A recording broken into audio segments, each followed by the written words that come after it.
Hello, YouTubers, friends, compatriots, bootlickers, shields, debt slaves, serfs, peasants, vassals, minions, meat sacks. I'm Useful Idiot. Welcome, and let's go to Japan. And we're seeing an interesting phenomenon there, and something that I think is interesting anyway, and that's the adjustment of GDPs around the world. And of course, the U.S. did this recently. They changed to what they call UN standards, and all of a sudden, the U.S. GDP was adjusted by 3.2%. An increase, and so that was factored in retroactively.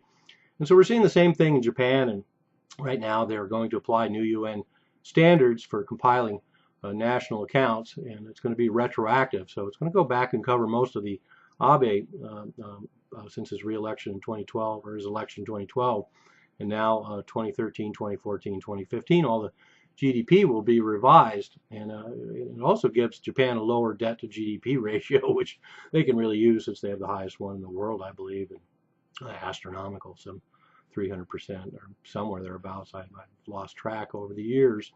But so anyway, but one of the things I find interesting is that it's probably legitimate. The one could argue that, and won't get into those points, but that would be another video, and that's the fact that spending on research and development, patents and copyrights as investment, and therefore being able to factor that into GDP. And of course, in an age of information technology and property rights, or intellectual property rights specifically, things like patents and copyrights are a lot of money generated there.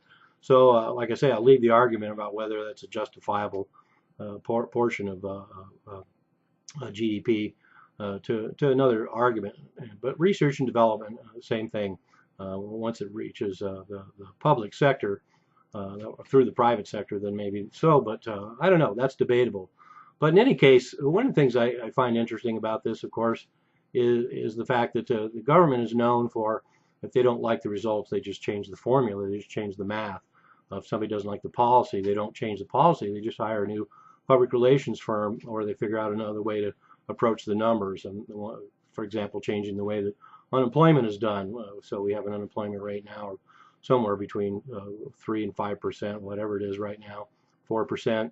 And the reality is it's probably closer to 10 or 20 or 30, who knows, percent, because we have such a high labor participation rate. It's at an all-time low. So you got to factor all that in. So anyway, you just change the formula, and that's noted by governments all over the world. You don't like the results, change the formula. In Japan recently, and the United States as well, they don't like the amount of radiation that's out there. They don't really change what's dangerous. They just change the level, the official level of what's considered dangerous, and somehow that fixes everything, even though the simple reality still exists. But one of the things I find interesting about this, so we have a 6.3% increase in Japan, so now we get legitimization of Abe's policies, and he's going to reach his goal of getting Japan's production out to 600 trillion yen by 2020 or something like that.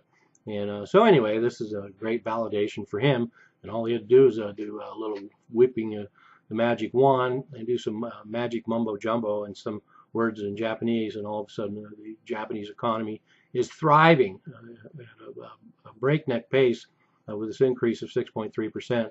And I want to add too the fact that when you look at the situation in the United States, they had changed the same math under the Obama administration. GDP was given a goose of 3.2%, and so when you look at it a little closer and remember that at the slow growth rate that the United States has had for the past couple of years, that 3.2% goose disappeared quickly. And if we were to use the old math, of course, we'd have zero growth and a massive depression going on for several years now. But we don't have to face the reality of a deep depression that's been lasted for years now, and fake numbers, because all you have to do is change the math and everything's better. And Japan's doing that right now. Whoopee, I'm a useful idiot, don't you be one too.